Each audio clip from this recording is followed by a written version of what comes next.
ओम नमः शिवाय। हर हर महादेव। आज फाल्गुन मास के कृष्ण पक्ष की चतुर्थी तिथि और गुरुवार है। आज फाल्गुन संकष्टी चतुर्थी का व्रत रखा जाएगा। फाल्गुन संकट चौथ का व्रत गणेश भगवान और चौथ माता का आशीर्वाद पाने के लिए किया जाता है, जिससे संतान की लंबी आयु और सुख समृद्धि बनी रहती है। कई बहनें 12 मासी चौथ का व्रत करती है, पर ध्यान रखें कि कभी एक या फिर 3 संकट चौथ के व्रत ना करें। एक करवा चौथ का व्रत होता है और दूसरा माघी चतुर्थी का व्रत होता है। तीसरा फाल्गुन के महीने में या फिर चैत्र माह में करें। पूरे 12 महीने ना कर सकें तो पूरे साल में 4 संकष्टी चतुर्थी के व्रत करने चाहिए। भाद्रपद माह के कृष्ण पक्ष में आने वाली संकष्टी चतुर्थी का व्रत भी बहुत ही फलदायी माना जाता है, तो हर बहन को व्रत रखते समय इस बात का ध्यान रखना चाहिए कि 1 या फिर 3 संकट चौथ का व्रत ना करें। अब शुभारंभ करते हैं आज की कथा का। बोलो गणेश जी महाराज की जय हो। ओम नमः शिवाय। हर हर महादेव। आज पोष माह के कृष्ण पक्ष की पंचमी तिथि और शुक्रवार है। शुक्रवार का दिन माँ लक्ष्मी जी और उन्हीं के सब रूपों को समर्पित है। शुक्रवार को संतोषी माता, अन्नपूर्णा माता, वैभव लक्ष्मी माता की पूजा की जाती है और व्रत भी रखा जाता है। सच्चे मन से की गई पूजा और व्रत से भक्त की सारी मनोकामनाएं पूर्ण होती है। माता कभी भी अपने भक्तों को निराश नहीं होने देती। तो अब अपने सुनेंगे आज की कथा। इससे पहले आप सभी का बहुत बहुत धन्यवाद, जो आपने इतने अच्छे और प्रोत्साहित करने वाले प्यारे प्यारे कमेंट किए हैं। तो कल की तरह आपके नाम कथा के अंत में सुनेंगे। पहले सुन लेते हैं आज की कथा। तो शुरुआत करते हैं गणेश जी की कहानी से। बोलो गणेश जी महाराज की जय हो। एक समय की बात है कि एक गांव में ब्राह्मण दंपति रहा करते थे। उनके कोई संतान नहीं थी। इसी वजह से वे दोनों पति पत्नी बहुत ही दुखी रहते थे। ब्राह्मण ने कई यत्न किए, पूजा पाठ की, पर उन्हें संतान की प्राप्ति नहीं हुई। ब्राह्मण सोचने लगा कि बिना पुत्र के तो जीवन व्यर्थ है। अगर हमारे वंश में पुत्र प्राप्ति नहीं हुई तो हमारा उद्धार कैसे होगा? हमारे मरने के बाद में हमारा तर्पण कौन करेगा और हमें मोक्ष की प्राप्ति कैसे होगी? इसी तरह दुखी होकर ब्राह्मण एक दिन घर छोड़कर वन में चला गया और वहां जाकर गणेश जी भगवान की पूजा करने लगा। घर पर उसकी पत्नी भी पुत्र प्राप्ति के लिए गणेश जी महाराज की पूजा पाठ किया करती थी। वह हर बुधवार को गणेश जी के व्रत रखती, गणेश जी भगवान को सिंदूर से तिलक करके दुर्वा घास अर्पित करती और गुड़ का भोग लगाया करती थी। फिर स्वयं एक ही समय भोजन करती। भोजन में नमक नहीं खाती थी। पूरे नियमों का पालन करते हुए वह गणेश जी के व्रत किया करती थी। एक दिन की बात है कि वह ब्राह्मणी पानी लाने के लिए कुएं पर जा रही थी, तो रास्ते में गणेश जी का मंदिर पड़ता था। तो वहां पर कई महिलाएं इकट्ठी होकर पूजा कर रही थी। तो वह सोचने लगी कि आज बुधवार नहीं है, फिर भी सारी औरतें इकट्ठी होकर यहाँ क्या कर रही है। तो वह यह सोचकर घड़े को मंदिर के बाहर रखकर मंदिर के अंदर चली गई और वहां जाकर उन औरतों से पूछने लगी कि बहनों, आज आप यहाँ पर क्या कर रही हैं? तो वे कहने लगी कि आज विनायक चतुर्थी है और हम व्रत रखकर गणेश जी की पूजा कर रही हैं। तो उसने कहा कि इसके करने से क्या फल मिलता है? तो वो कहने लगी कि इस व्रत को करने से मन की मुराद पूरी होती है। गणेश जी भगवान हमारे जीवन में आने वाले सारे विघ्नों को दूर करके हमारे समस्त कार्यों को पूर्ण कर देते हैं। निर्धन को धन देते हैं, अंधे को आंख देते हैं, बांझन को पुत्र देते हैं, मन की सारी मनोकामनाएं पूर्ण करते हैं। गणेश जी भगवान मन की सारी मनोकामनाएं पूर्ण करते हैं। तो उनसे व्रत की सारी विधि जानकर वह ब्राह्मणी बहुत ही खुश हुई और उनका धन्यवाद करते हुए घर आ गई। फिर उसने भी उसी दिन गणेश जी भगवान का व्रत रखा और पूरे विधि विधान से गणेश जी की पूजा अर्चना करके गणेश जी भगवान से एक पुत्र की कामना की। तो भगवान उसके व्रत से बहुत ही प्रसन्न हुए और उधर वह ब्राह्मण पूजा पाठ करते करते थक चुका था, पर भगवान ने उन्हें दर्शन नहीं दिए। उसने कठिन से कठिन तपस्या की, यहाँ तक कि खाना पीना भी छोड़ दिया। तो एक दिन तपस्या करते करते कमजोरी के कारण वो बेहोश हो गया। तभी उसे गणेश जी भगवान ने दर्शन दिए और कहा कि हे ब्राह्मण, मैं तुम्हारी पूजा पाठ और भक्ति से बहुत प्रसन्न हूँ। तुम घर जाओ, तुम्हारी पत्नी तुम्हारी राह देख रही है। तो ब्राह्मण कहने लगा कि हे गणेश जी भगवान, मैंने घर जाने के लिए आपकी तपस्या नहीं की है, आप मुझ पर प्रसन्न होइए। तो गणेश जी भगवान ने कहा कि तुम्हारी कामना अवश्य पूर्ण होगी। मैं तुम्हारी और तुम्हारी पत्नी की भक्ति से बहुत ही प्रसन्न हूँ। अब तुम घर जाओ और बहुत ही जल्द तुम्हें पुत्र रतन की प्राप्ति होगी, जो तुम्हारा नाम रोशन करेगा। तो यह सुनकर ब्राह्मण देवता बहुत ही खुश हुए और वहाँ से खड़े होकर जल्दी जल्दी अपने घर आ गए। तो अपने पति को घर आया देखकर ब्राह्मणी बहुत ही खुश हुई और विनायक चतुर्थी व्रत के बारे में अपने पति को बताया। तो दोनों पति पत्नी ने मिलकर विनायक चौथ के व्रत करने शुरू कर दिए। तो गणेश जी भगवान की कृपा से ब्राह्मणी ने 10वें महीने बहुत ही सुंदर पुत्र को जन्म दिया। तो पुत्र रतन पाकर दोनों पति पत्नी बहुत ही खुश हुए। इस तरह जो भी व्यक्ति सच्चे मन से गणेश जी भगवान की पूजा अर्चना करता है, उसकी मनोकामना अवश्य पूर्ण होती है। अगर हम गणेश मंदिर में जाकर अपनी मनोकामना भगवान को बताते हैं और मनोकामना पूरी होने पर वहाँ वापिस आने का वादा करते हैं, तो भगवान गणेश हमारी कोई भी मनोकामना हो वो अवश्य पूर्ण करते हैं। मनोकामना पूर्ण होने के बाद में हमें पुनः गणेश मंदिर जाकर जितना भी चढ़ावा हमने बोला है वो श्रद्धा भाव से करके आना चाहिए। बोलो गणेश जी महाराज की जय हो। आज संकट चौथ का व्रत रखा जाएगा, तो व्रत रखने वाली सभी बहनों को संकट चौथ व्रत की हार्दिक शुभकामनाएं। भगवान गणेश और चौथ माता की कृपा से आपके सारे मनोरथ पूर्ण हों। आपका अखंड सौभाग्य, संतान सुख के साथ साथ घर में सुख समृद्धि का वास हो। बोलो गणेश जी महाराज की जय हो। पार्वती जी कहती हैं कि हे गजानन, फाल्गुन कृष्ण पक्ष में गणेश जी की पूजा किस प्रकार करनी चाहिए?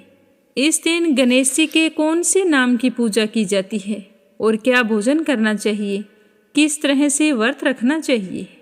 तो अपनी माता की बात सुनकर गणेश जी कहते हैं कि हे माता, फाल्गुन महीने में हेरम नामक गणेश जी का पूर्वोक्त विधान से पूजन, खीर से, कनेर के पुष्पों से तथा अच्छे प्रकार के अन्य पुष्पों से होम करना और पंडित जी को खांड घी का भोजन करवाना चाहिए। आज मैं तुम्हें इस व्रत से जुड़ा हुआ पुरातन इतिहास सुनाता हूँ, तुम ध्यान पूर्वक सुनना। यह कहकर गणेश जी भगवान कहने लगे कि सतयुग में युनासव नाम का एक राजा हुआ करता था। वह बहुत ही धार्मिक, उदार तथा धर्मशास्त्र को जानने वाला था। उसी के नगर में एक ब्राह्मण रहता था जिसका नाम था सोम शर्मा। वह धन धान्य से युक्त था। उसके एक के बाद एक 7 पुत्र हुए। 7 पुत्रों को जन्म देने के बाद उसकी पत्नी का स्वर्गवास हो गया। अब बच्चे भी थे, धन भी खूब था, फिर भी वह ब्राह्मण तो बिल्कुल ही अकेला था। उसने अपने बच्चों को बड़ी मुश्किल से पाल पोस कर बड़ा किया। उनके बड़ा हो जाने के बाद में उन सब का विवाह कर दिया। तो ब्राह्मण के सारे बेटे और बहुएं आपस में क्रोधवश लड़ते झगड़ते हुए अलग अलग हो गए और उस ब्राह्मण को अकेला ही छोड़ दिया। उसके साथ कोई बेटा या बहू रहने को तैयार नहीं थे। तो अब वह बेचारा प्रतिदिन कभी किसी के यहाँ भोजन करता, कभी किसी के भोजन करता। कुछ दिन तो उन्होंने भोजन दिया, फिर एक दूसरे पर टालने लगे। वह बेचारा भूखा प्यासा बैठा रहता। एक दिन वह बाहर बैठा आंसू बहा रहा था, तो उस नगर का कोई बुजुर्ग व्यक्ति वहाँ से गुजर रहा था। उसने देखा कि ब्राह्मण देवता तो बैठे आंसू बहा रहे हैं, तो वो हालचाल पूछने के लिए आ गया। पूछने लगा कि आप इस तरह उदास और मायूस कैसे बैठे हैं, कहो क्या बात है, सब कुछ ठीक तो है? तो इस तरह अपनापन का भाव देखकर विष्णु शर्मा जोर जोर से रोने लगा और रोते रोते उसने अपनी सारी व्यथा उस आदमी को बता दी और कहा कि आज मैं 3 दिन से भूखा बैठा हूँ, कहने को तो मेरे 7 बेटे और बहुएं हैं, उन्हें तनिक भी लज्जा नहीं आती कि उनकी माँ की मृत्यु के बाद में मैंने कितनी मुश्किल से उन्हें पाल पोस कर बड़ा किया था। मेरे घर में खूब धन वैभव था। आज मुझे किसी तरह का कोई सुख नहीं है। न जाने मैंने पिछले जन्म में कौन से पाप कर्म किए थे जो आज इस तरह से भुगत रहा हूँ। तो विष्णु शर्मा की बात सुनकर वह आदमी कहने लगा कि तुम ब्राह्मण हो, तुम्हें मांगने में कोई हर्ज नहीं है। तुम 2-4 घरों में से भिक्षा मांग लाया करो। अगर तुम इस तरह से भूखे रहोगे तो हम भी पाप के भागी बनेंगे कि रस्ते बसते नगर में ब्राह्मण भूखा बैठा है। तो इस तरह ब्राह्मण के भोजन की व्यवस्था वहाँ 1-2 घरों में हो गई। अब उस बूढ़े ब्राह्मण को घर बैठे ही भोजन देकर जाने लगे। ऐसा करते करते कई साल बीत गए। वह ब्राह्मण वृद्ध और निर्बल हो गया था, पर उसकी बहुएं तो अलग रहकर भी उसका आदर नहीं करती थीं। तो अपनी बहुओं का यह बर्ताव देखकर ब्राह्मण को बहुत ही दुख होता था। वह अंदर से हमेशा पीड़ित रहता और रोता रहता। एक समय की बात है, फाल्गुन का महीना आया तो विष्णु शर्मा संकट चौथ का व्रत किया करता था, क्योंकि इस व्रत को पहले उसकी पत्नी करती थी और फिर उसकी मृत्यु हो जाने के बाद विष्णु शर्मा स्वयं करने लगा। तो वह बड़ी आस लेकर अपने बड़े बेटे के घर गया और वहाँ जाकर बहू से कहा कि हे पुत्रवधू, मेरा आज संकट चौथ का व्रत है, तुम व्रत की सामग्री तैयार करो और मैं स्नान करके आता हूँ। गणेश जी भगवान संतुष्ट होकर तुम्हें बहुत सारा धन देंगे। तो अपने ससुर की बात सुनकर उसकी पुत्रवधू कठोर वचन कहते हुई बोली कि हे तात, मुझे घर के धंधों से भी फुर्सत नहीं है। तुम तो पता नहीं क्या क्या टोने टोटके करते रहते हो। मैं तो नहीं जानती हूँ कि गणेश जी कौन हैं और कौन गणेश जी के व्रत करते हैं। तुम यहाँ से चले जाओ। तो अपनी पुत्रवधू का यह बर्ताव देखकर विष्णु शर्मा को बहुत ही दुख हुआ। इस तरह निरादर कराता हुआ वह 6 पुत्रों के घर गया। सारी बहुओं ने इसी तरह उसका तिरस्कार किया। फिर दीन निर्बल कलेश से पीड़ित हुआ वह ब्राह्मण सबसे छोटी पुत्रवधू के घर में जाकर बैठ गया। उसका छोटा बेटा बहुत ही गरीब था, तो वह उस घर में बैठा सोच रहा था कि यह तो बेचारी ऐसे ही बहुत ही गरीब और दरिद्र है, मेरे व्रत की सामग्री कहाँ से तैयार करेगी। इस तरह बैठा सोच ही रहा था, तभी उसके 7वें बेटे की बहू बाहर निकल आई और पूछने लगी कि पिताजी, आप इस तरह से नीचे ही क्यों बैठ गए? क्या बात है, बड़े उदास दिखाई दे रहे हो। तो ब्राह्मण कहने लगा कि हे पुत्रवधू, मैं वृद्ध हूँ, पुत्र और बहुओं से निरादर किया हुआ कहाँ जाऊँ। अब अपनी परेशानी का कारण तुम्हें क्या बतलाऊँ। मेरा बेटा और तेरा पति ना जाने कितने वर्षों से परदेश गया है, कब आएगा इसकी भी कोई खबर नहीं है।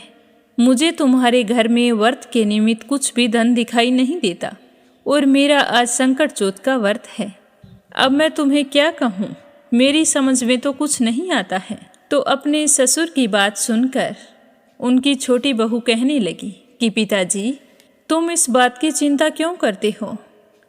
तुम इच्छा पूर्वक इस व्रत को करो और उद्यापन कर दो।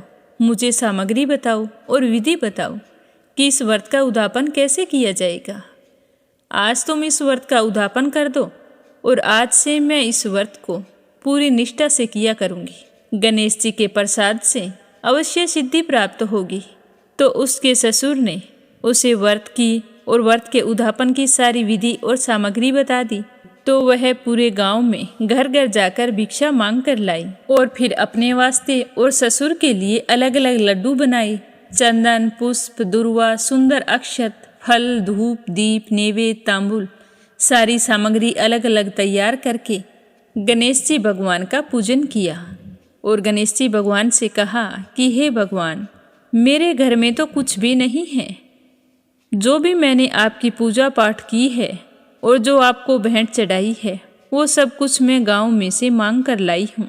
आप इसे स्वीकार कीजिए और अपना आशीर्वाद मुझे प्रदान कीजिए। आज के बाद से इस व्रत को मैं किया करूँगी। मेरे ससुर जी बूढ़े हो चले हैं, तो फिर शाम को ससुर को भोजन करवा दिया और स्वयं व्रत रख लिया। पूरा दिन निराहार रहकर उसने व्रत किया और मन ही मन गणेश जी भगवान का स्मरण करती रही। जब शाम को चंद्रमा उदय होने का समय हुआ तब उसके ससुर की तबीयत बिगड़ गई। वह बार बार वमन करता और दस्त करता, तो वह बेचारी भूखी प्यासी होने के बावजूद भी गर्म जल लाकर अपने ससुर के हाथ पैर धोती, कपड़े बदलाती, कपड़े धोती और दूसरी चारपाई पर लेटाती। इस तरह अपने ससुर की तबीयत बिगड़ती हुई देखकर कहने लगी कि पिताजी, मुझे तो लगता है कि मेरा ही भाग्य मंद है। मेरे मंद भाग्य की वजह से ही तुम्हारी ऐसी दशा हुई है। तो उसका ससुर तो कुछ नहीं बोल रहा था, वह तो अचेत पड़ा था। वो बेचारी पूरी रात कि मैं कहाँ जाऊँ, क्या करूँ, हे भगवान मेरे ससुर की तबीयत ठीक कर दो, इसी तरह विलाप करती करती पूरी रात गुजारती। वह दीवार का सहारा लेकर बैठी थी। जैसे ही सूर्य उदय हुआ और चिड़ियों के चहकने की आवाज़ से उसकी आंख खुली तो उसने देखा कि पूरे घर में हीरे मोती जगमग जगमग कर रहे हैं और विष्टा वमन आदि वहाँ पर कुछ भी नहीं दिखाई दे रहा था। और उसके ससुर तो एकदम स्वस्थ चारपाई पर लेटे हुए थे। तो वह हैरान होती हुई अपने ससुर से कहने लगी कि पिताजी, ये देखो, ये क्या है, ये किसकी संपत्ति है? मेरे घर में मणि मोती मूंगा ये साक्षात धन किसका है और यह धन यहाँ पर कैसे आ गया? तो बहू के इस तरह के वचन सुनकर उसका ससुर कहने लगा कि बेटा, यह तेरी श्रद्धा का फल है। श्री गणेश जी भगवान तुझ पर प्रसन्न हुए हैं। इस व्रत के प्रभाव से ही तेरे घर में संपत्ति प्रकट हुई है। तो वह बार बार हाथ जोड़कर कहने लगी कि हे पिताजी, तुम धन्य हो। तुम्हारी ही कृपा से आज मुझ पर गणेश जी भगवान प्रसन्न हुए हैं। अब मैं हमेशा गणेश चौथ का व्रत किया करूँगी। मेरे घर का सारा दरिद्र नष्ट हो गया और मेरे घर में सुख संपत्ति की बाढ़ आ गई। और आज तुम्हारे बताए हुए इस व्रत की वजह से मैं भी धन्य हो गई हूँ। तभी उसकी 6 जेठानियाँ देखती है और क्रोध करती है कि पिताजी, आपने तो हमारे साथ भेदभाव किया है, हमें तो कुछ नहीं दिया और इसे इतना सारा धन दिया है। तो बहुओं के इस तरह चिल्लाने से विष्णु शर्मा भय से पीड़ित हो गई और उन सब से कहने लगी कि इसमें मेरा कोई दोष नहीं है और ना ही मैंने भेदभाव किया है, किंतु इसने तो मेरे कहने से गणेश जी का व्रत किया था और उस व्रत के प्रभाव से ही गणेश जी भगवान प्रसन्न हुए हैं। उससे पहले जैसे कुबेर की संपत्ति थी, इस प्रकार उसके घर में संपत्ति प्रकट हो गई। यह कहकर वह वृद्ध ब्राह्मण खड़ा होकर अपने पुराने घर की ओर चलने लगा। तब उसकी छोटी बहू ने कहा कि पिताजी, पहले तो मेरे घर कुछ नहीं था, तब आप मेरे पास नहीं रहते थे। अब तो भगवान की दया से हमारे घर में कोई चीज़ की कमी नहीं है। आज से तुम यहीं रहोगे। तो उसी समय गणेश जी भगवान की कृपा से उसका परदेश गया हुआ पति भी लौट आया। तो अपने बेटे और बहू को देखकर वह बूढ़ा ब्राह्मण बहुत ही खुश हुआ। तो इस तरह उस ब्राह्मण के 6 बेटे तो गरीबी और व्याधि से पीड़ित हुए और एक पुत्र इंद्र के समान समृद्धिवान हुआ। तो फिर वे सारी जेठानियाँ आपस में बातें करती कि इसने गणेश जी का व्रत किया है, क्यों ना हम भी करें। इस तरह निश्चय करके उन 6 ने भी हर महीने आने वाली संकट चौथ का व्रत रखना शुरू कर दिया। तो व्रत के प्रभाव से वे भी संपत्ति वाले हो गए और फिर सारे के सारे मिलजुल कर एक साथ रहने लगे। गणेश जी भगवान की कृपा से सभी बहुओं ने बहुत ही सुंदर पुत्रों को जन्म दिया। इस तरह से ब्राह्मण का घर धनवान और पुत्रवान हो गया। बोलो गणेश जी महाराज की जय हो। बोलो चौथ माता की जय हो। अब अपने सुनते हैं भगवान के भोले भक्त की कहानी। पुराने समय की बात है कि एक गांव में एक ग्वाला रहता था। उसने खूब सारी भेड़ और बकरियां पाल रखी थी। उन्हें चराने के लिए वह रोजाना जंगल में जाया करता था। तो वह जंगल में रोजाना एक संत जी को तपस्या करते हुए देखता था। वह भोला भाला ग्वाला तपस्या के बारे में कुछ नहीं जानता था। तो उसे इस तरह संत जी को बैठे देखकर बड़ी ही हैरानी होती थी। तो एक दिन वह सोचने लगा कि क्यों ना संत जी के पास जाऊं और उनसे पूछूं कि आप इस तरह रोजाना क्या करते हैं। तो वह संत जी के पास जाकर प्रणाम करके कहने लगा कि संत जी, बुरा ना मानो तो आपसे एक बात पूछूं कि आप इस तरह क्या कर रहे हैं। तो उसकी नादानी देखकर संत जी मुस्कुराए और कहने लगे कि बेटा, मैं तपस्या कर रहा हूँ। तो वह कहने लगा कि संत जी, तपस्या करने से क्या होता है। तो संत कहने लगा कि बेटा, मैं भगवान को पाने के लिए भक्ति करता हूँ। रोजाना पूजा पाठ, तप, ध्यान और मंत्र का जाप करने से भगवान के दर्शन हो सकते हैं। तो संत की बात सुनकर वह भोला भाला ग्वाला सोचने लगा कि मुझे भी भगवान के दर्शन करने चाहिए। मैंने तो कभी सोचा ही नहीं कि इस तरह भक्ति करने से भगवान के दर्शन हो सकते हैं। मैंने तो सिर्फ भगवान का नाम सुना है। यह सोचकर वह ग्वाला आश्रम से चल पड़ा और अपनी भेड़ बकरियों को लेकर एक पेड़ के नीचे गया और वहां ले जाकर भेड़ बकरियों को वहां पर रोक दिया और खुद एक पैर पर खड़ा होकर तपस्या करने लगा। तपस्या करते करते उसे भगवान दिखाई नहीं दिए। तो वह सोचने लगा कि मुझे मंत्र तो आते नहीं हैं और मंत्र के बिना भगवान शायद दर्शन नहीं देते हैं, पर मैं तो आज भगवान के दर्शन करके ही रहूंगा। जब भगवान के दर्शन हो जाएंगे तभी घर जाऊंगा।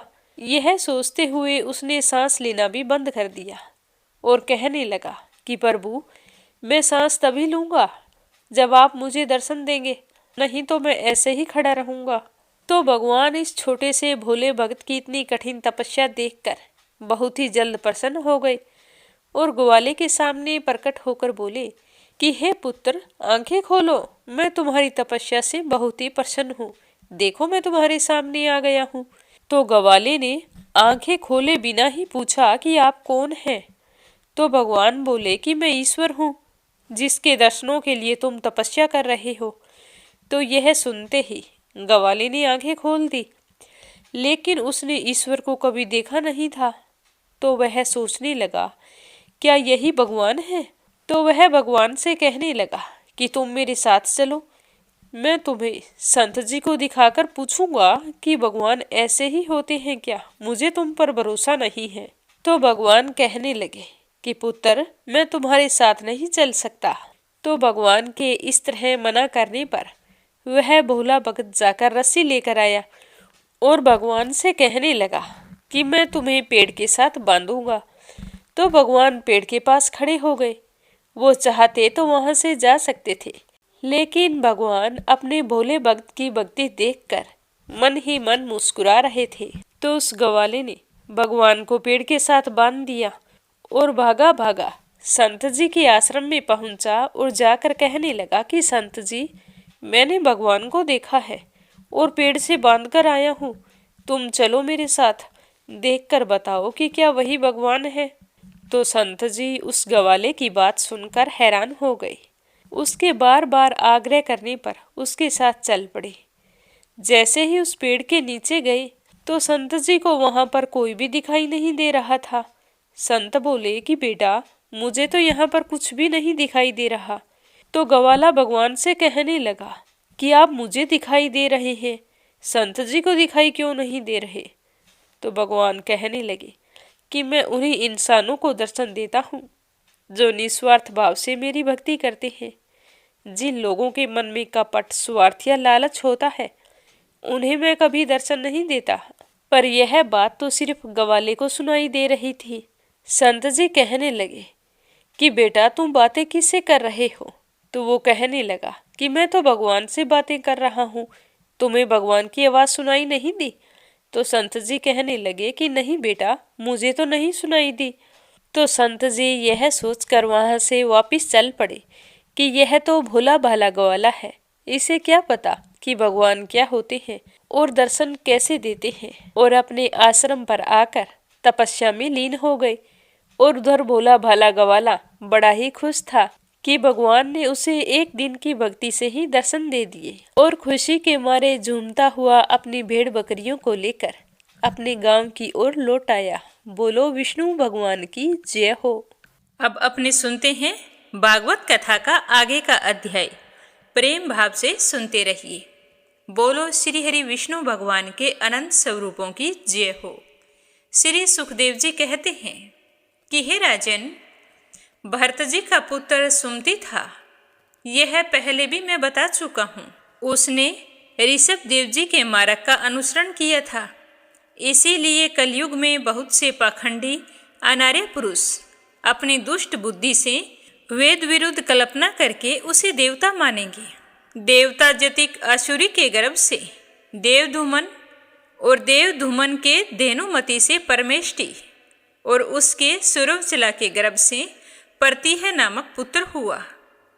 इसने अन्य पुरुषों को आत्म विद्या का उपदेश देकर स्वयं शुद्ध चित्त होकर परम पुरुष श्री नारायण का साक्षात अनुभव किया था। प्रतिह की भार्या सुरवचला के गर्भ से प्रतिहर्ता, परस्तोता और उद्वाता नाम के 3 पुत्र हुए।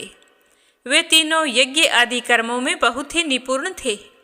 इनमें प्रतिहर्ता की भार्या स्तुति थी। उसके गर्भ से अज और भूमा नाम के 2 पुत्र हुए। भूमा के ऋषि कुल्या से उदित, उसके देव कुल्या से प्रस्ताव और प्रस्ताव के नियुत्सा के गर्भ से विभु नाम का एक पुत्र हुआ। विभु की भार्या रति के उदर से पृथुसेना और पृथुसेना के आकुति से नक्त और नक्त के द्रुति के गर्भ से उद्दार कीर्ति राज ऋषिवर गय का जन्म हुआ। ये जगत की रक्षा के लिए सतव गुण को स्वीकार करने वाले साक्षात भगवान विष्णु के अंश माने जाते थे। संयम आदि अनेकों गुणों के कारण इनकी महापुरुषों में गणना की जाती है। महाराज गय ने प्रजा के पालन पोषण, रंजन, लाड चाव और शासन आदि करके तथा तरह तरह के यज्ञों का अनुष्ठान करके निष्काम भाव से केवल भगवत प्रीति के लिए अपने धर्मों का आचरण किया। इससे उनके सभी कर्म सर्वश्रेष्ठ परम पुरुष परमात्मा श्री हरि के अर्पित होकर परमार्थ रूप बन गए। इससे तथा ब्रह्मावेता महापुरुषों के चरणों की सेवा से उन्हें भक्ति योग की प्राप्ति हुई। तब निरंतर भगवत चिंतन करके उन्होंने अपना चित्त शुद्ध किया और देह आदि अनात्म वस्तुओं से अहम भाव हटाकर वे अपनी आत्मा को ब्रह्मा रूप अनुभव करने लगे। यह सब होने पर भी वे निरअभिमान होकर पृथ्वी का पालन कर रहे थे। प्राचीन इतिहास को जानने वाले महात्माओं ने राज ऋषि गय के बारे में यह गाथा कही है कि अपने कर्मों से महाराज गय की बराबरी और कौन राजा कर सकता है। वे तो साक्षात भगवान की ही कला थे। उन्हें छोड़कर और कौन इस प्रकार का यज्ञ विधिवत अनुष्ठान करने वाला, मनस्वी, बहुज्ञ, धर्म की रक्षा करने वाला, लक्ष्मी का प्रिय पात्र, साधु समाज का शिरोमणि और सत्पुरुषों का सच्चा सेवक हो सकता है। ये तो एकमात्र महाराज गय ही हैं। उनके अलावा उनकी बराबरी कोई नहीं कर सकता। सत्य संकल्प वाली परम साध्वी, श्रद्धा, मैत्री और दया आदि दक्ष कन्याओं ने गंगा आदि नदियों के साथ बड़ी प्रसन्नता से उनका अभिषेक किया था तथा उनकी इच्छा न होने पर भी वसुंधरा ने गौ जिस प्रकार बछड़े को स्नेह से पिन्हा कर दूध देती है, उसी प्रकार उनके गुणों पर रीझ कर प्रजा को धन, रतन आदि सारे अभीष्ट पदार्थ प्रदान किए थे। उनकी कोई कामना नहीं थी, तब भी वेदोक्त कर्मों ने उनको सब प्रकार के भोग दिए। राजाओं ने युद्ध स्थल में उनके बाणों से सत्कृत होकर नाना प्रकार की भेंटें दी तथा ब्राह्मणों ने दक्षिण आदि धर्म से संतुष्ट होकर उन्हें परलोक में मिलने वाले अपने धर्म फल का 6ठा अंश प्रदान किया। उनके यज्ञ में बहुत अधिक सोमपान करने से देवराज इंद्र उन्मत्त हो गए थे तथा उनके अत्यंत श्रद्धा तथा विशुद्ध और निश्चल भक्ति भाव से समर्पित किए हुए यज्ञ फल को भगवान यज्ञ पुरुष ने साक्षात प्रकट होकर ग्रहण किया था, जिनके तृप्त होने से पितामह से लेकर देवता, मनुष्य, पशु पक्षी, वृक्ष एवं तरण पर्यंत सभी जीव तत्काल तृप्त हो जाते हैं। वे विश्व आत्मा श्री हरि नित्य तृप्त होकर भी राजा गया के यज्ञ में तृप्त हो गए थे, इसीलिए उनकी बराबरी कोई दूसरा व्यक्ति कैसे कर सकता है। महाराज गया के गयंती के गर्भ से चित्तरथ, सुगति और अवरोधन नामक 3 पुत्र हुए। उनमें से जो चित्तरथ की पत्नी थी उर्णा, उन्होंने सम्राट नाम के पुत्र को जन्म दिया था। सम्राट की भार्या उत्कला थी, उसने मरीचि को जन्म दिया और मरीचि ने बिंदुमती के गर्भ से बिंदुमान नाम के पुत्र को जन्म दिया था। बिंदुमान की भार्या सरगास थी, सरगास से मधु नाम के पुत्र को जन्म दिया और मधु की भार्या सुमना थी। सुमना ने एक पुत्र को जन्म दिया, उसका नाम था वीरव्रत और वीरव्रत का विवाह भोजा से हुआ था। तो भोजा ने मंथु और परमथु नाम के 2 पुत्रों को जन्म दिया। उनमें से जो मंथु था उनका विवाह सत्या के साथ हुआ। सत्या ने भोवन नाम के पुत्र को जन्म दिया। भोवन का विवाह दुष्णा के साथ हुआ तो दुष्णा ने तवष्टा नाम के पुत्र को जन्म दिया। तवष्टा का विवाह विरोचना से हुआ। विरोचना के गर्भ से विरज का जन्म हुआ। विरज की भार्या विसूची थी। विसूची ने सतजित आदि 100 पुत्र और एक कन्या को जन्म दिया। विरज के बारे में कहा जाता है कि जिस प्रकार भगवान विष्णु देवताओं की शोभा बढ़ाते हैं, उसी प्रकार इस प्रियव्रत वंश को इसमें सबसे पीछे उत्पन्न हुए राजा वीरत ने अपने सुयश से विभूषित किया था। यह सुनकर राजा परीक्षित कहने लगे कि हे मुनिवर, जहाँ तक सूर्य का प्रकाश है और जहाँ तक तारागण के साथ चंद्रदेव दिखाई पड़ रहे हैं, वहाँ तक आपने भूमंडल का विस्तार बतलाया है। उसमें आपने यह बतलाया है कि महाराज प्रियव्रत के रथ के पहियों की 7 लीकों से 7 समुद्र बने थे, जिनके कारण इस भूमंडल में 7 द्वीपों का विभाग हुआ। हे भगवान, अब मैं इन सब का परिमाण और लक्षणों के साथ पूरा विवरण जानना चाहता हूँ, क्योंकि जो मन भगवान के इस गुणमय स्थूल विग्रह में लग सकता है, उसी का उनके वासुदेव संज्ञक स्वयं प्रकाश निर्गुण ब्रह्मारूप सूक्ष्म तत्व स्वरूप में भी लगना संभव है। अतः हे गुरुवर, आप इस विषय का पूरे विस्तार से वर्णन करने की कृपा कीजिए। तो राजा परीक्षित की बात सुनकर सुखदेव जी कहने लगे कि हे राजन, भगवान की माया के गुणों का इतना विस्तार है कि यदि कोई पुरुष देवताओं के समान आयु पा ले तो भी मन या वाणी से इसका अंत नहीं पा सकता। इसीलिए हम नाम, रूप, परिमाण और लक्षणों के द्वारा मुख्य मुख्य बातों को लेकर ही भूमंडल की विशेषताओं का वर्णन करेंगे। जिसमें हम रह रहे हैं यह जम्बू द्वीप है। भूमंडल रूप कमल के कोश स्थानीय जो 7 द्वीप हैं, उनमें सबसे भीतर का कोश है। इसका विस्तार 1 लाख योजन है और यह कमल पत्र के समान गोलाकार है। इसमें 9-9 हजार योजन विस्तार वाले 9 वर्ष हैं, जो इनकी सीमाओं का विभाग करने वाले 8 पर्वतों से बंटे हुए हैं। इनके बीचों बीच इलावर्त नाम का 10वां वर्ष है, जिसके मध्य में कुल पर्वतों का राजा मेरु पर्वत है। वह मानो भूमंडल रूप कमल की कर्णिका ही है। वह ऊपर से नीचे तक सारा का सारा सोने का बना हुआ है और 1 लाख योजन ऊंचा है।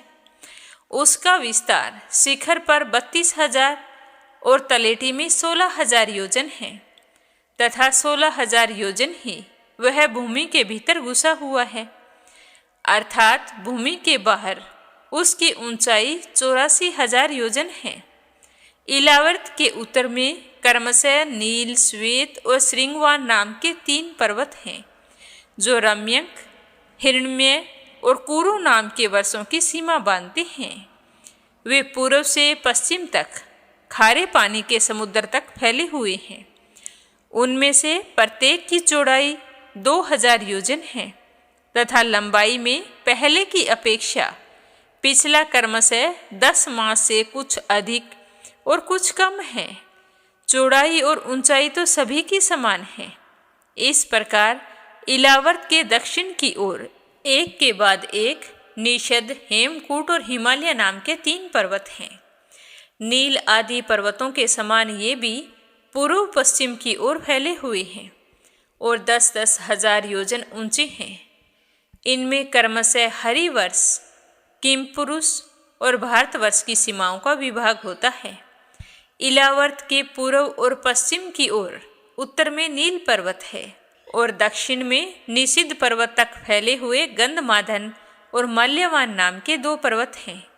इनकी चौड़ाई 2-2 हजार योजन है और ये भद्रासव एवं केतुमाल नामक 2 वर्षों की सीमा निश्चित करते हैं। इनके सिवा मंदर, मेरु मंदर, सुपार्श्व और कुमुद, ये 4 10-10 हजार योजन ऊंचे और उतने ही चौड़े पर्वत मेरु पर्वत की आधारभूता थूनियों के समान बने हुए हैं। इन चारों के ऊपर इनकी ध्वजाओं के समान क्रमशः आम, जामुन, कदम और बड़ के 4 पेड़ हैं।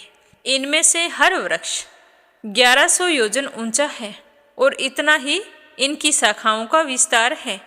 इनकी मोटाई 100 योजन है। इन पर्वतों पर 4 सरोवर भी हैं जो क्रमशः दूध, मधु, ईख के रस और मीठे जल से भरे हुए हैं।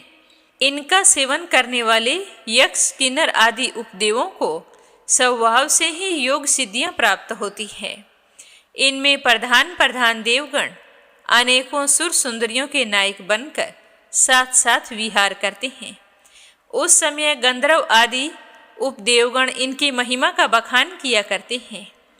मंदराचल की गोद में जो 1100 योजन ऊंचा देवताओं का आमर वृक्ष है, उससे गिरि शिखर के समान बड़े बड़े और अमृत के समान स्वादिष्ट फल गिरते रहते हैं। जब वे फटते हैं तब उनसे बड़ा सुगंधित और मीठा लाल लाल रस बहने लगता है। वही अरुणोदा नाम की नदी में परिणत हो जाता है। यह नदी मंदराचल के शिखर से गिरकर अपने जल से इलावर्त वृक्ष के पूर्वी भाग को सींचती है। श्री पार्वती जी की जो अनुचरी यक्ष पत्नियां हैं, वो इसी जल का सेवन करती हैं। इसी कारण उनके अंगों से ऐसी सुगंध निकलती रहती है कि उन्हें स्पर्श करके बहने वाली वायु उनके चारों ओर 10-10 योजन तक सारे देश को सुगंध से भर देती है। इसी प्रकार जामुन के वृक्ष से हाथी के समान बड़े बड़े बिना गुठली के फल गिरते रहते हैं। बहुत ऊंचे से गिरने के कारण वे फट जाते हैं। उनके रस से जम्बू नाम की नदी प्रकट होती है, जो मेरु मंदर पर्वत के 10,000 योजन ऊंचे शिखर से गिरकर इलावर्त के दक्षिण भूभाग को सींचती रहती है। उस नदी के दोनों किनारों की मिट्टी उस रस से भीगकर जब वायु और सूर्य के संयोग से सूख जाती है, तब वही देवलोक को विभूषित करने वाला जामनंद नाम का सोना बन जाती है। इसे देवता और गंधर्व आदि अपनी तरुणी स्त्रियों के साथ मुकुट, कंकण और करदनी आदि आभूषणों के रूप में धारण करते हैं। सुपार्श्व पर्वत पर जो विशाल कदम वृक्ष है, उसके 5 कोटर से मधु की 5 धाराएं निकलती हैं। उनकी मोटाई 5 पुर है। ये सुपार्श्व के शिखर से गिरकर इलावृत वर्षा के पश्चिम भाग को अपनी सुहावनी सुगंध से सुवासित करती रहती है। जो लोग इनका मधुपान करते हैं, उनके मुख से निकली हुई वायु अपने चारों ओर 100 योजन तक इसकी महक फैला देता है। इस प्रकार कुमुद पर्वत पर जो सतवल्स नाम का वट वृक्ष है, उसकी जटाओं से नीचे की ओर बहने वाले अनेक नद निकलते हैं। वे सारे के सारे इच्छा अनुसार भोग देने वाले हैं और उन्हीं से दूध, दही, मधु, घी, गुड़, अन्न, वस्त्र, सैया, आसन और आभूषण आदि सभी पदार्थ मिल जाते हैं। ये सारे के सारे कुमुद के शिखर से गिरकर इलावृत के उत्तरी भाग को सींचते हैं। इनके दिए हुए पदार्थों का उपभोग करने से वहाँ की प्रजा की जो त्वचा है, उसमें झुर्रियाँ नहीं पड़ती, असमय बाल नहीं पकते, शरीर में थकान नहीं आती, शरीर में पसीना नहीं आता, दुर्गंध भी नहीं आती। ना ही वो बूढ़े होते हैं रोग और मृत्यु का भय भी नहीं सताता है। उनका शरीर कांतिहीन नहीं होता है और ना ही कभी अंगों के टूटने का डर रहता है। उन्हें पूरा जीवन सुखपूर्वक प्राप्त होता है।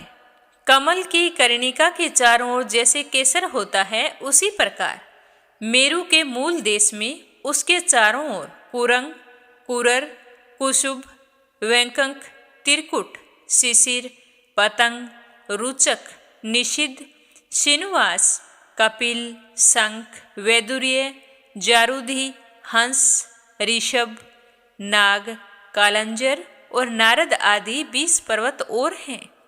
इनके सिवा मेरु के पूर्व की ओर जठर और देवकूट नाम के 2 पर्वत हैं, जो 18-18 योजन लंबे तथा 2-2 हजार योजन चौड़े और ऊंचे हैं।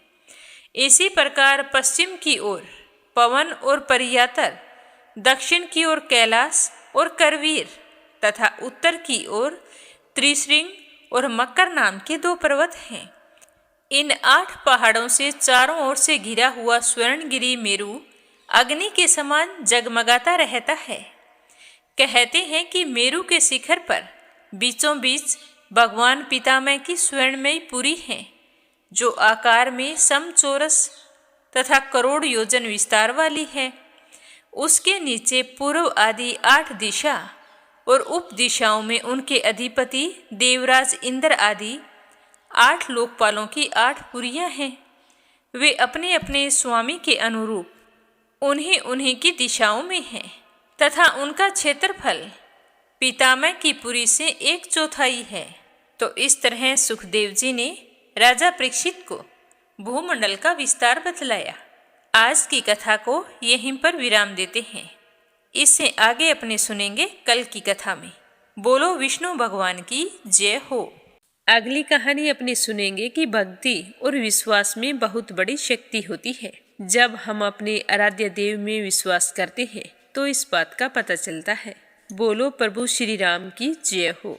अयोध्या के निकट एक पौराणिक नदी है, उसका नाम है कुटिला, जिसे आज टेढ़ी के नाम से जाना जाता है।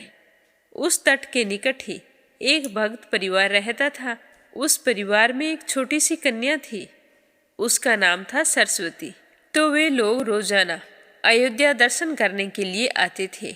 उनके एक ही कन्या थी सरस्वती। सरस्वती के कोई सगा भाई नहीं था।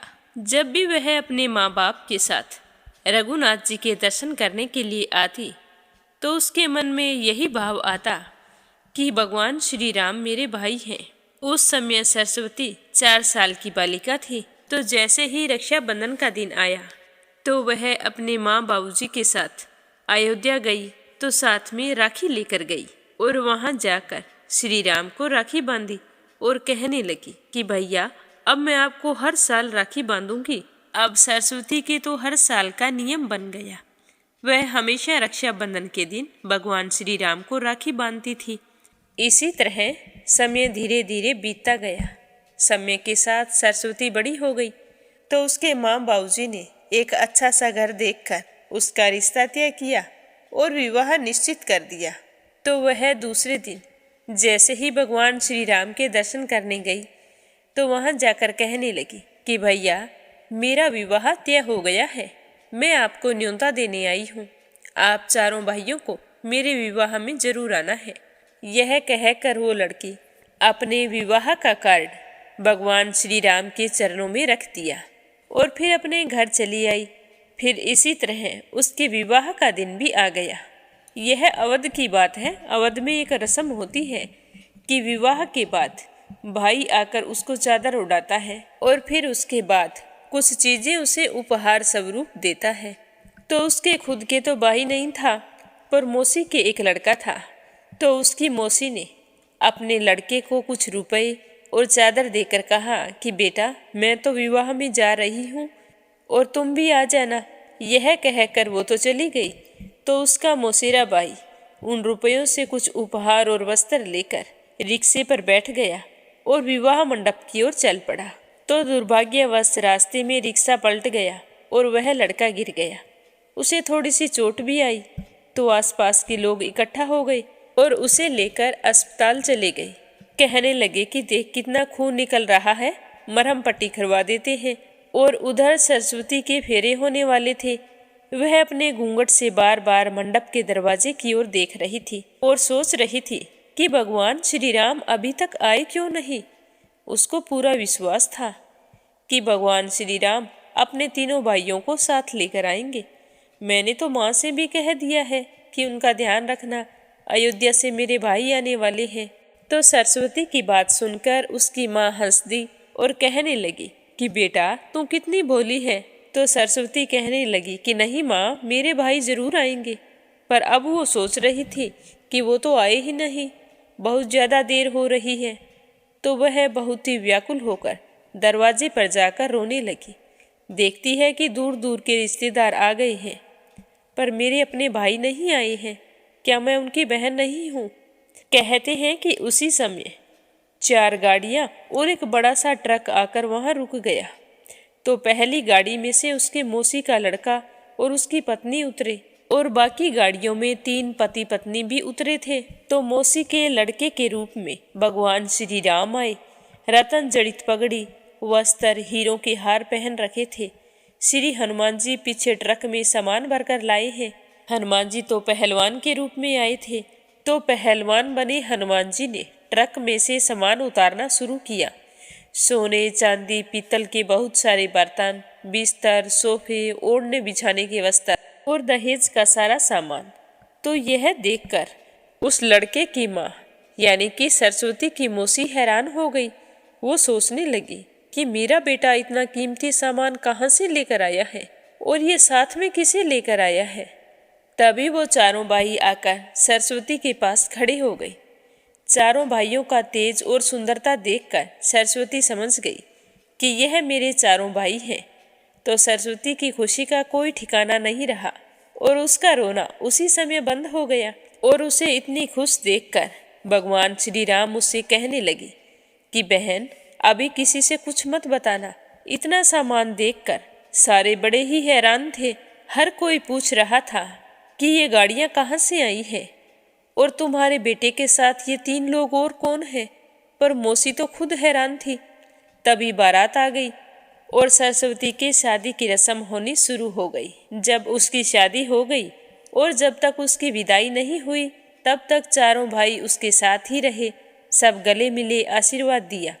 तो सरस्वती ने कहा कि जैसे आज शादी में सब कुछ संभाल लिया है, वैसे ही जीवन भर मुझे संभालना। यह कहकर जब वो अपने पति के साथ गाड़ी में बैठी, तो उसी समय चारों भाई अंतर्ध्यान हो गई। तो वहाँ खड़े सारे लोग बड़े हैरान थे और उसकी मौसी कहने लगी कि मेरा बेटा कहाँ गया। वो 3 लोग कौन थे जो मेरे बेटे को भी साथ ले गए। तो उसी समय उसका मौसेरा भाई किसी तरह लंगड़ाते हुए, अपने हाथ पैरों पर पट्टी बांधे हुए, चुनरी और सामान लेकर आया। आते ही अपनी बहन को चुनरी उड़ाई और थोड़े से रुपए भेंट स्वरूप दिए। तो मौसी कहने लगी कि बेटा, तू अभी तो कीमती वस्त्र और गहने लेकर आया था। पहले तो तेरे पास गाड़ियाँ और ट्रक था, अब अचानक से ये पट्टी कैसे बन गई और तेरे कपड़े कैसे फट गए? मुझे तो कुछ समझ नहीं आ रहा। तो सरस्वती की माँ सरस्वती से पूछने लगी कि बेटा, तू सच सच बता कि ये चारों लोग कौन थे। तो वो कहने लगी कि माँ, मैंने आपसे कहा था ना कि ध्यान रखना, अयोध्या से मेरे भाई आएंगे। तो माँ समझ गई कि इसके तो 4 ही भाई हैं, भगवान श्री राम और उनके भाई वही आए थे। मैं तो सोच रही थी कि ये तो भोली है, इसीलिए यूं ही बातें कर रही है। यह सब देखकर उसकी माँ भी जान गई कि भगवान श्री राम अपनी बहन के प्रेम में बंधकर आए थे और अपनी बहन को इतने सारे उपहार, आभूषण और वस्तुएं दी जो कि नगर के बड़े बड़े सेठ नवाबों के पास भी नहीं थे। इसीलिए कहा जाता है कि भक्ति और विश्वास में बड़ी शक्ति होती है। अगर हम अपने भगवान में श्रद्धा और विश्वास रखते हैं तो वो हमें कभी भी परेशान नहीं होने देते। किसी न किसी रूप में आकर हमारी मदद अवश्य करते हैं। बोलो मर्यादा पुरुषोत्तम भगवान श्री राम की जय हो। अब अपने सुनते हैं लपसी और तपसी की कहानी। बोलो लपसी तपसी की जय हो। बहुत पुराने समय की बात है। एक गांव में एक ब्राह्मण परिवार रहा करता था। उसमें पति पत्नी के अलावा उनके 2 बच्चे थे, एक बेटा था, एक बेटी थी। ब्राह्मण दंपति बहुत ही सरल स्वभाव के थे। समय मिलने पर प्रभु का स्मरण किया करते थे।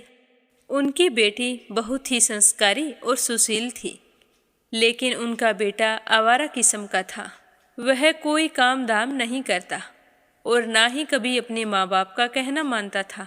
समय के साथ दोनों बहन भाई बड़े हो गए। बहन की शादी कर दी गई, पर भाई का वही हाल था। उसके माँ बाप ने उसे समझाया कि बेटा, अब हम वृद्ध हो चले हैं, तुम कोई काम किया करो, लेकिन उस पर उनकी बातों का कोई असर नहीं होता था। तो एक दिन ब्राह्मणी अपने पति से कहने लगी कि स्वामी, आप बिल्कुल काम छोड़ दीजिए। जब घर में कुछ भी नहीं होगा तो यह अपनी जिम्मेदारी समझेगा और काम पर लग जाएगा। तो ब्राह्मण ने दूसरे दिन से काम पर जाना छोड़ दिया। तो यह देखकर उनके बेटे ने कोई काम नहीं किया और चोरी करने चला गया। आते जाते राहगीरों को लूट लेता और उसी से अपने घर का गुजारा किया करता था। तो उसकी लूटने और चोरी करने की आदत से सारे गांव वाले उसे लपसी कहने लगे। तो लपसी की इस हरकत से उसके माँ बाप बहुत ही दुखी रहते थे, पर वह किसी की सुनने के लिए तैयार नहीं था। इसी तरह समय बीतता गया।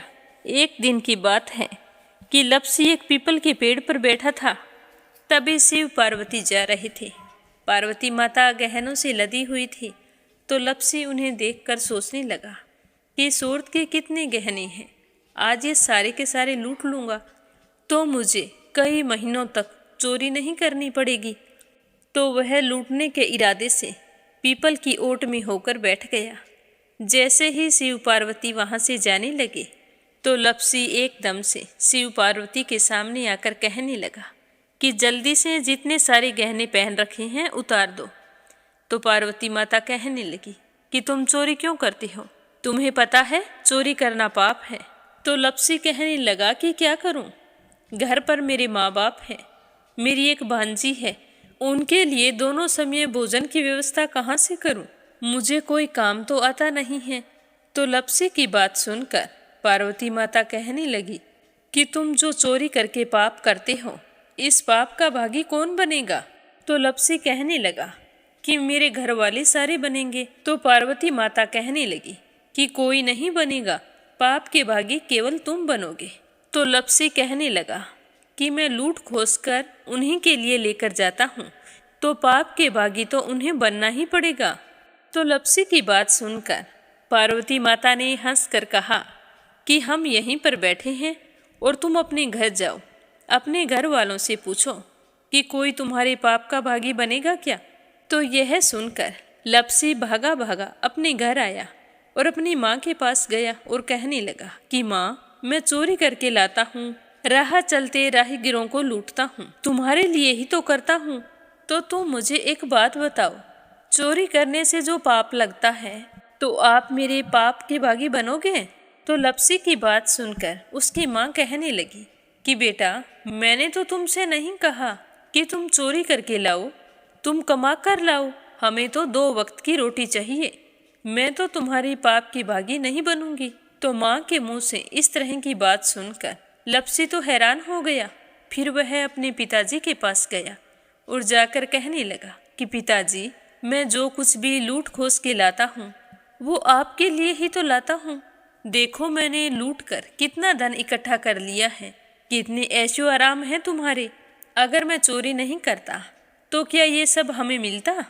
पिताजी, मैं तुमसे एक बात पूछता हूँ कि चोरी करने से पाप लगता है, तो उस पाप में आप मेरे भागीदार बनोगे क्या। तो लपसी की बात सुनकर उसके पिताजी कहने लगे कि बेटा, मैंने नहीं कहा कि तुम चोरी करके लाओ, तुम कमा कर लाओ, मैं तुम्हारे पाप का भागी नहीं बनूंगा। तो माँ बाप के मुंह से इस तरह की बात सुनकर वह बहुत ही उदास हुआ और सोचने लगा कि मैं कितने महीनों से चोरी कर रहा हूँ, ना जाने मुझ पर कितना पाप चढ़ गया है, और ये तो बोल रहे हैं कि पाप के भागी हम नहीं बनेंगे, तो अब क्या होगा। तो वह बड़े ही दुखी मन से शिव पार्वती से मिलने के लिए चल पड़ा। जैसे ही घर से बाहर निकलने लगा तो उसकी छोटी सी भांजी दरवाजे पर खेल रही थी। उसे पता नहीं था कि पाप पुण्य क्या होता है, तो वो कहने लगी कि मामा पाप की भागी मैं बनूंगी। तो उसके इस तरह कहते ही लपसी ने उसे गोद में उठाया और चल पड़ा। शिवजी भगवान और पार्वती माता के पास जाकर कहने लगा कि घर वालों ने पाप का भागी बनने से मना कर दिया है और एक यही है जो पाप की भागी बनने को तैयार है। फिर लपसी बड़े ही दीन स्वर में कहने लगा कि हे भगवान, मैं समझ गया हूँ कि चोरी करना पाप है। आज तक जो मैंने काम किया वो बहुत ही गलत था, लेकिन अब मैं इसका प्रायश्चित करना चाहता हूँ। अब तुम ही बताओ मुझे मेरे पापों से मुक्ति कैसे मिलेगी। तो उसकी बात सुनकर शिव पार्वती बहुत ही खुश हुए और लपसी को कच्चे सूत का एक छोटा सा गोला देते हुए कहा कि लपसी, ये सूत लो और इस पीपल के चारों ओर परिक्रमा लगाओ। जब यह सूत समाप्त हो जाएगा तब तुम्हारे सारे पाप नष्ट हो जाएंगे। तो यह सुनकर लपसी बहुत ही खुश हुआ। सोचने लगा कि छोटा सा गोला है, अभी लपेट कर घर चला जाऊंगा, उसके बाद में कभी कोई पाप नहीं करूंगा। फिर उसने अपनी बांजी को कंधे पर बैठाया और पीपल की परिक्रमा लगानी शुरू कर दी। अब भगवान का वह सूत खत्म कहाँ होने वाला था। लपसी चक्कर लगाता गया पर वह सूत खत्म नहीं हुआ। चक्कर लगाते लगाते 1 महीने, 6 महीने, साल, पूरे 12 साल बीत गए पर वह सूत खत्म नहीं हुआ। 12 साल बाद एक बार फिर शिव पार्वती जी वहाँ से गुजर रहे थे तो पार्वती माता ने कहा कि स्वामी चलो लपसी को चलकर देखते हैं। तो शिवजी कहने लगे, वो चोरी करने वाला, लूटने वाला कब का चला गया होगा।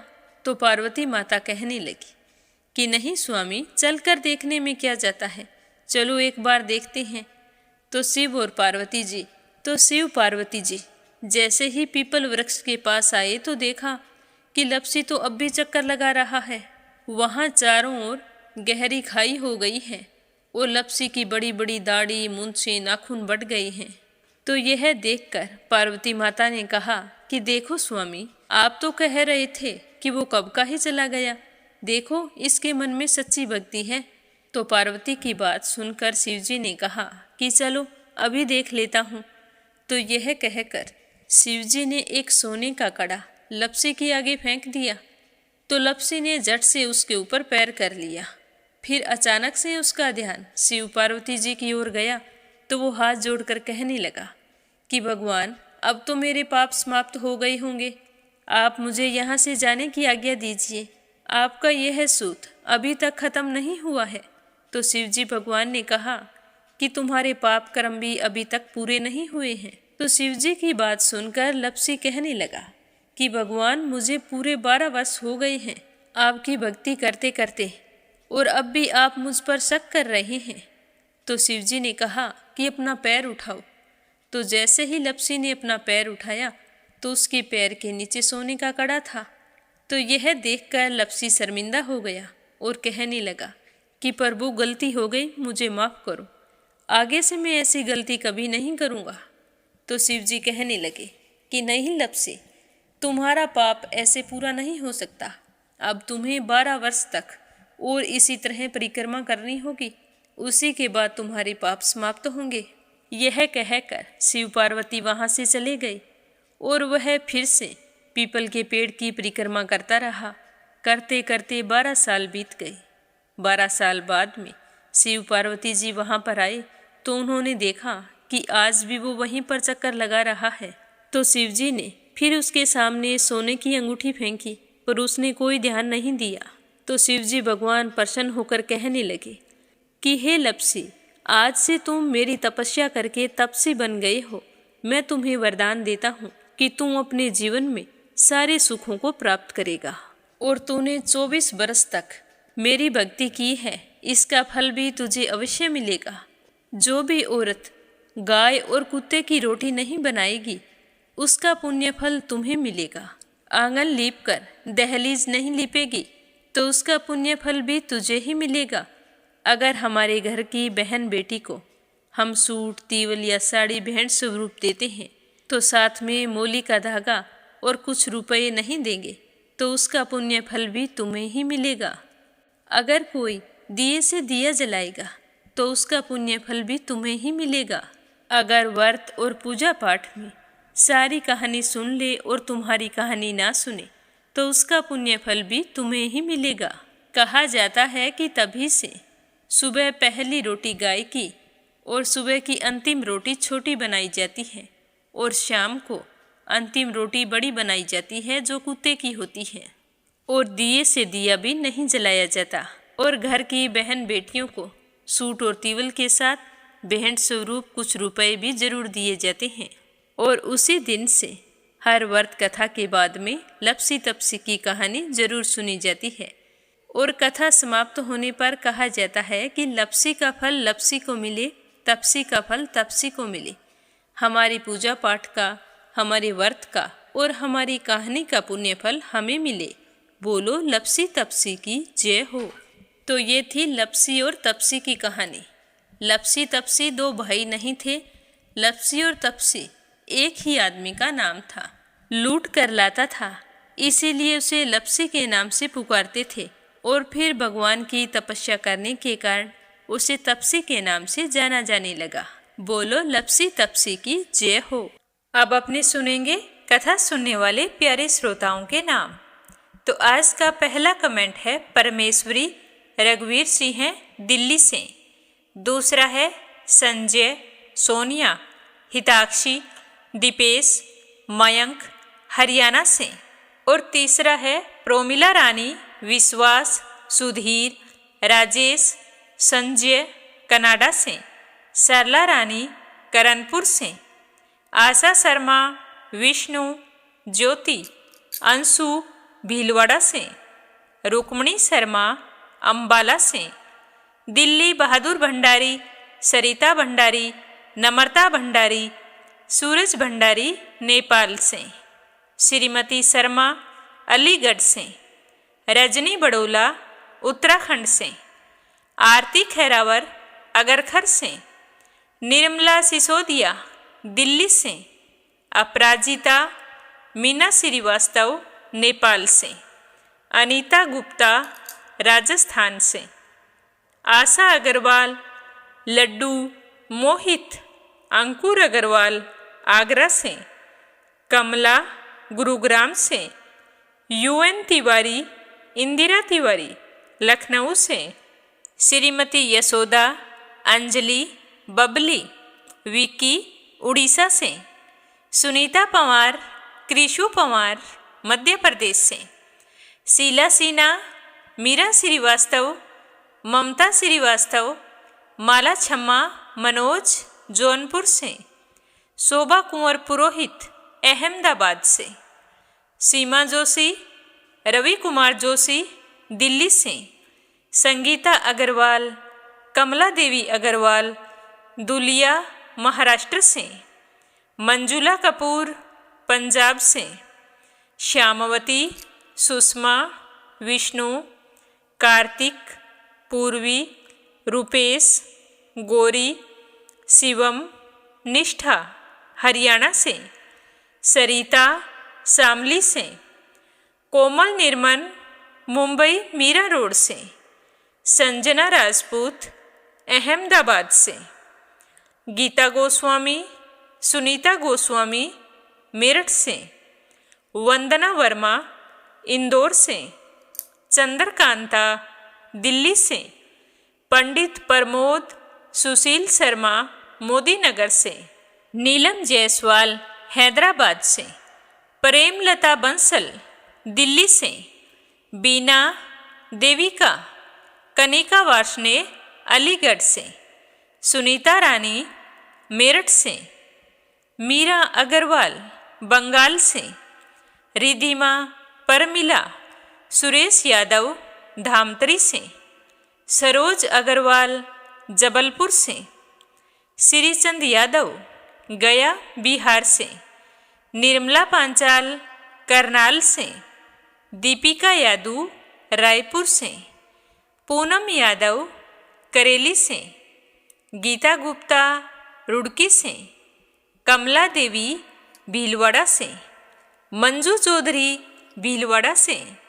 नंदा पांडुरंग पुजारी ब्रह्मपुरी महाराष्ट्र से।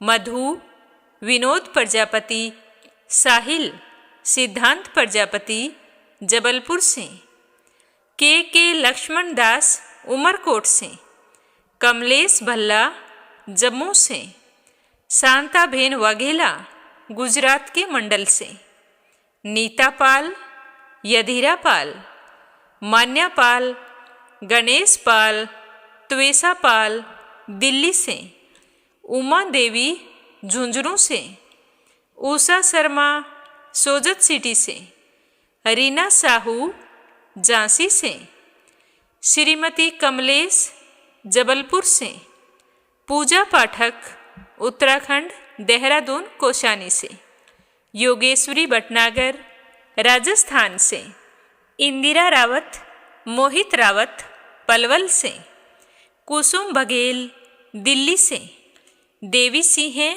कार्तिक, पायल, सौम्या, उमा रघुवंशी गजवा सौदा से, सावित्री ईश्वरलाल रामचंदानी, राजेश, मीनू, निखिल रामचंदानी गाजियाबाद से, जयश्री पवार, गोरखनाथ पवार, आरना, शीतल, विश्वजीत पवार महाराष्ट्र से, अशोक कुमार जी भटनागर भोपाल मध्य प्रदेश से, सोनम मिश्रा, जानवी मिश्रा, राधिका मिश्रा, गौरी मिश्रा, माधवी मिश्रा बारामकी से, स्मिता सीताराम गायकवाड़ महाराष्ट्र से।